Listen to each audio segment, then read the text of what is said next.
Good morning class 12. In my past video, as I discussed regarding OR gate and AND gate, means one has logic output as A or B, this is not plus A or B, and another is output Y equal to A and B.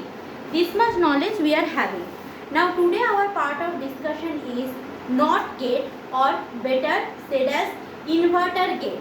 How I will write NOT gate? NOT gate means NOT. Please don't write as NOT like that. Don't write. So NOT gate or inverter gate. As the name suggested, NOT gate means which invert something. Means if I am having a higher value, it will turn as lower, and if I am giving it as input lower value, it will be converted as higher value. Means if 1 I am giving to the input, output I will get 0, and if 0 I am giving at input, output will be 1. What is the symbol?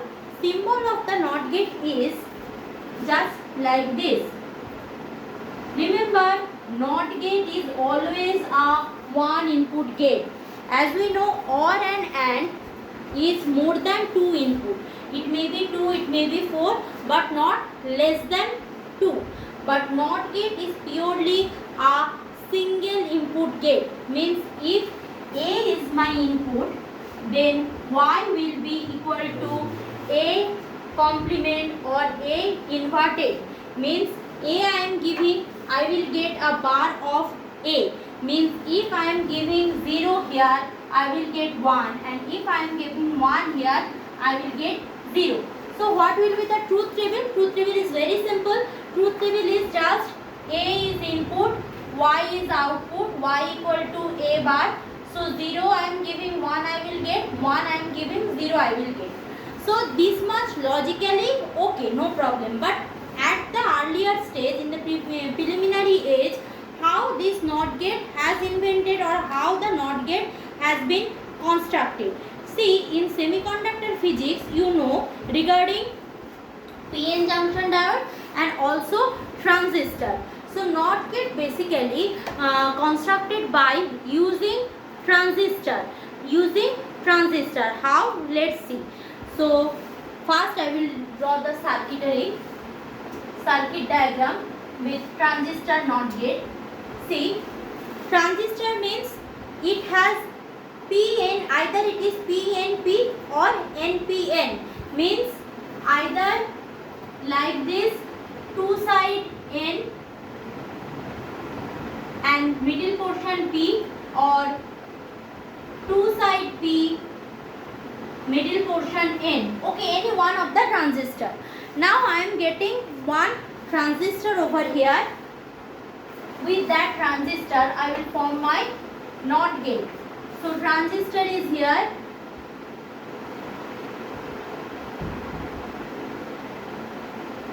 Okay, transistor. As we know, transistor has 3 port. 3 port means emitter, base, collector. So this one is the emitter. This is base of the transistor. This is collector part of the transistor. So at base, I will connect a resistance. Done.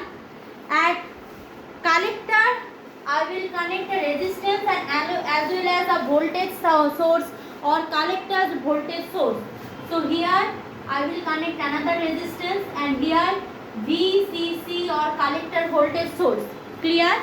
And from here, from this collector port, before that VCC, I will take my output Y, which is equal to A bar. If input is A, it will be A bar, and this emitter part will be grounded. Clear? Now for those, this circuit is very complex. This kind of circuit will not come once in a moon. It is coming in HS. So if you can recall, you can. But otherwise, if it seems to be very difficult for you, please go for that logical symbol of NOT gate at the first of this today's class what I had discussed. So let's go for that circuit. How does it work? So as you are seeing, that the circuit is looks very simple. So here two resistance. One is here at collector port, one resistance, another at the base port, another resistance is at base. So see, the input connected through resistors R2. From here the input is connected through R2, means whatever input is giving, it is coming directly to the base of the transistor. It is directly coming to the base of the transistor. Clear? Now if there is no voltage present at the base, there is no voltage, means suppose 0. So if at the base of the transistor there is no voltage, the transistor is in off condition, means it will not work. Now when transistor is off, so no current will flow through the collector emitter part because there is no voltage, no problem. Thus the current from that VCC, now whatever may be the voltage over here, that will supply to Y, means the simple logic. If here I am giving 0, the base will turn off, no voltage is coming. So the collector port, here already a higher voltage source given, that voltage I will get here, means 0 I am giving, as a return I will get 1.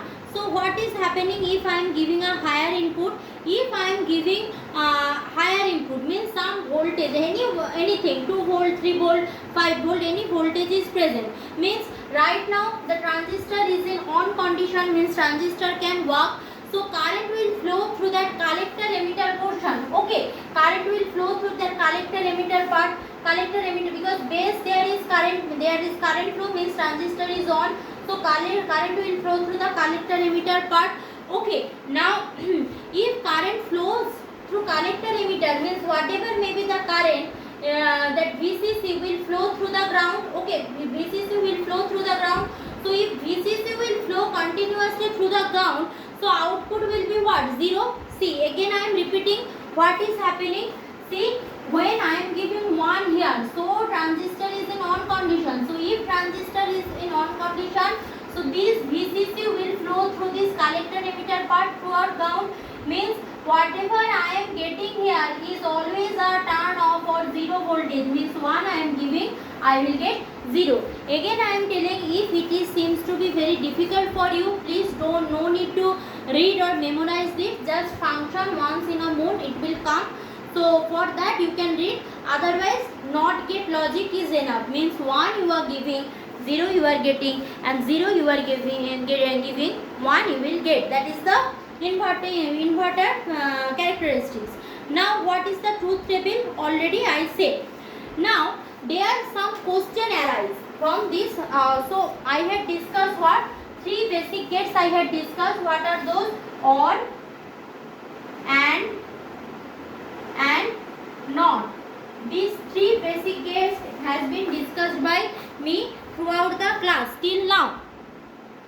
So why these are called basic gates? If the question is coming like that, so these are called basic gates because by OR and NOT, if anyone is giving you these 3 gates, you can implement any logic circuit, any kind of logic circuit in the world you can construct by only these 3 basic gates. Sometimes it will be difficult, circuit may be huge, but by these 3 basic logic, you can implement any kind of digital circuit in the world. So that's why it is called what? It is called your basic gates. Okay, if in exam question come like that, why these are called basic gates? Why these are called basic gate? Answer is that because by these 3 logic gates you can construct any digital circuit, implement any digital circuit. So that's why these are called basic gate. Now what are the universal gate? As I said earlier, universal gates are those by which we can construct any gate, means OR and NOT. By these we can construct any type of digital circuit, and universal gate are those by which we can construct OR, by which we can construct and by which we can construct NOT. How? I will discuss later on. Another question frequently asked in exam, that is what is De Morgan's theorem. See, those who are from computer science background, means in class 10 they had done computer science, so they are very well known to De Morgan's theorem, and those are not, for that I will explain here what is De Morgan's theorem and why this De Morgan's theorem is so much related with this logic gate. So let's go for that.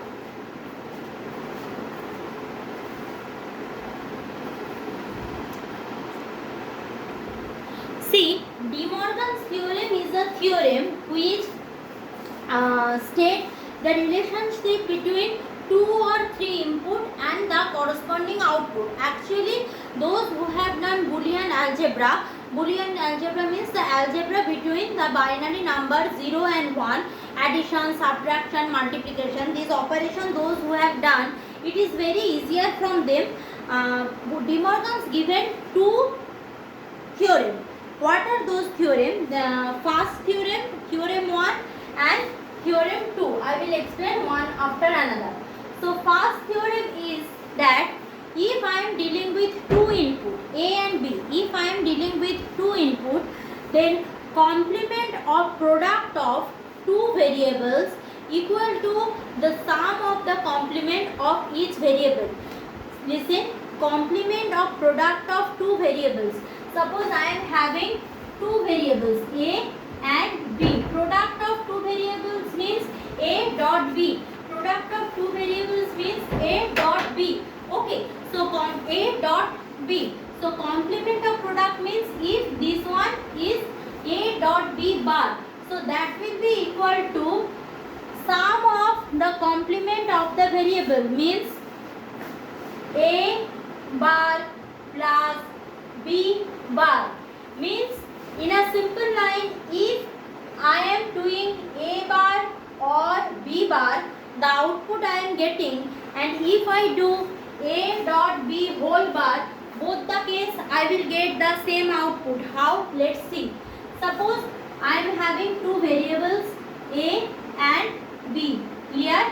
So our 2 input means 0 0 0 1 1 0 1 1.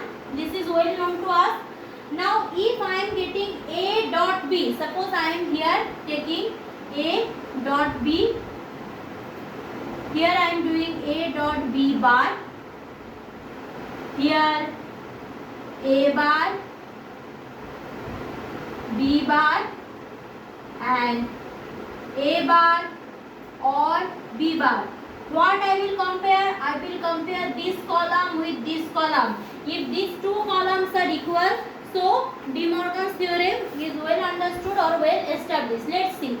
So 0 0 A dot B means 0, 0 1 A dot B means 0, 1 0 A dot B is 0. That will be 1 1. Sorry, 1 1 means A dot B 1. Okay. So complement of A dot B means if 0 is here, bar of that 1 1 1 0. Done. So I got 1 data, means this side I got. Now that side. Now A bar, 0 is here, A bar means 1, B bar means 1, 0 1 1 0 1 0 0 1 1 1 means 0 0. So if I am having higher value 1 1, 1 and 1 OR function will give me 1, 1 0 OR function will give me again 1, 0 1 OR function will give another one, 0 0 OR function give 1. See, 1 1 1 1 means this is exactly equal to this. After many research has been done, observation has been done, De Morgan's given theorem 1. It seems to be very easy right now, but at the beginning it was not so easy. So first theorem is that the complement of product of 2 variables is equal to the sum of the complement of the 2 variables. Sum of the complement of 2 variables. So done. This is theorem 1. Why this is necessary, you will understood. But before that, just be satisfied with that. Clear? Now coming to the next theorem. What is the theorem number 2? Theorem number 2